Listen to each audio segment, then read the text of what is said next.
Hello दोस्तों, veterans नमस्कार। मैं दीवान सिंह।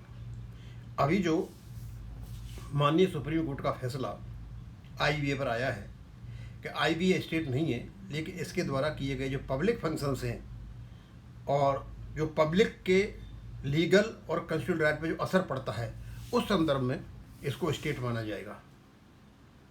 और इस पर काफ़ी कई प्रकार के विचार लेख हमारे पास आ रहे हैं, सोशल मीडिया में भी आ रहे हैं, और इसी पर एडवोकेट कमल पाटनी जी ने कुछ लिखा है, उसको मैं आपके पास डाल रहा हूँ। बहुत ज़रूरी है कि जितने भी विचार हमारे पास आएँ उसे हम सोशल मीडिया पर डालें, और सबसे ज़्यादा यदि हमको किसी ने परेशान किया तो वो किया आईबीए ने। कमल पाटनी जी कहते हैं, आईबीए पर सुप्रीम कोर्ट का ऐतिहासिक निर्णय बैंक कर्मचारियों और पेंशनरों के लिए नए कानूनी रास्ते खुल सकते हैं। एडवोकेट कमल पाटनी।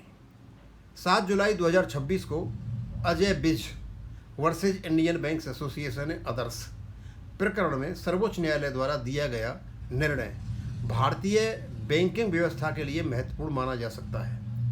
यदि निर्णय का सार वही है जो उपलब्ध जानकारी में सामने आया है, तो ये केवल अधिवक्ताओं तक सीमित नहीं रहेगा, बल्कि बैंक कर्मचारियों, अधिकारियों, पेंशनरों के अधिकारों पर भी दूरगामी प्रभाव डाल सकता है।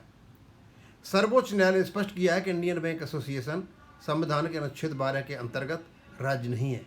इसके बावजूद यदि आईबीए ऐसा सार्वजनिक कार्य या पब्लिक फंक्शन करती है जिससे नागरिकों के वैधानिक और मौलिक अधिकार प्रभावित होते हैं, तो उसके विरुद्ध अनुच्छेद 226 के अंतर्गत उच्च न्यायालय में रिट याचिका दायर की जा सकती है। न्यायालय ने यह भी कहा है कि किसी संस्था की वैधानिक स्टेटरी स्थिति से अधिक महत्वपूर्ण यह है कि वो किस प्रकार का कार्य कर रही है और उसका प्रभाव जनता के अधिकारों पर क्या पड़ रहा है। बैंक कर्मचारियों और पेंशनरों के लिए इसका क्या महत्व है। वर्षों से आईबीए बैंक कर्मचारियों के वेतन समझौते, पेंशन संबंधी निर्णयों, सेवा शर्तों तथा अन्य नीतियों में केंद्रीय भूमिका निभाती रही है। यद्यपि आईबीए स्वयं को केवल बैंकों का स्वैच्छिक संगठन बताती रही है, लेकिन उसके निर्णयों का प्रभाव लाखों बैंक कर्मचारियों और पेंशनरों पर पड़ता है। यदि आईबीए द्वारा लिया गया कोई निर्णय संविधान, बैंकिंग कानूनों, सेवा नियमों या प्राकृतिक न्याय के सिद्धांत के विपरीत पाया जाता है, तो अब ऐसे मामलों में न्यायिक समीक्षा का मार्ग पहले के अपेक्षा अधिक स्पष्ट हो सकता है। क्या इसका प्रभाव पेंशन अपडेशन जैसे मामलों पर पड़ सकता है? यह निर्णय भविष्य में उन मामलों में भी महत्वपूर्ण संदर्भ बन सकता है जहां ये प्रश्न उठता है कि क्या आईबीए अपने अधिकार क्षेत्र से बाहर जाकर निर्णय ले रही है?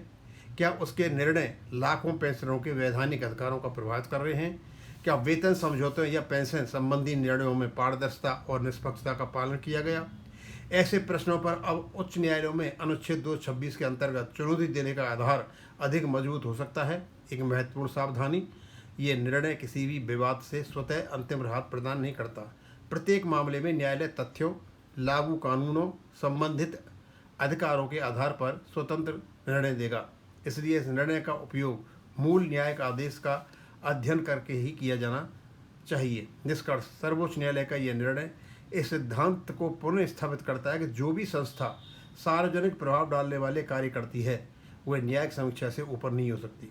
यदि आईबीए के निर्णय बैंक कर्मचारियों, अधिकारियों, पेंशनरों अथवा अन्य हितधारकों के वैधानिक अधिकारों को प्रभावित करते हैं, तो अब ऐसे निर्णयों को न्यायालय में चुनौती देने का संवैधानिक आधार पहले के तुलना में अधिक स्पष्ट दिखाई देता है। कानून का शासन, रूल ऑफ लॉ यही कहता है कि अधिकार के साथ उत्तरदायित्व जुड़ा रहता है और सार्वजनिक प्रभाव वाले निर्णय परीक्षा से परे नहीं हो सकते। दोस्तों, इसमें जो कुछ भी कमल पाटनी जी ने कहा है मैं उतना ही रखूँगा, ज़्यादा इसको इधर उधर नहीं करूँगा, क्योंकि ये विचार आईबीए स्टेट नहीं है, लेकिन इसके जो फंक्शंस हैं, पब्लिक ड्यूटीज़ पर पब्लिक जो लीगल और स्टेटरी जो अधिकार हैं उन पर असर डाल रहे हैं। इस परिप्रेक्ष्य में इसका स्टडी की जाएगी और इनको न्यायालयों में चैलेंज या चुनौती भी दी जा सकती है। अब यही खत्म करूँगा। Thank you.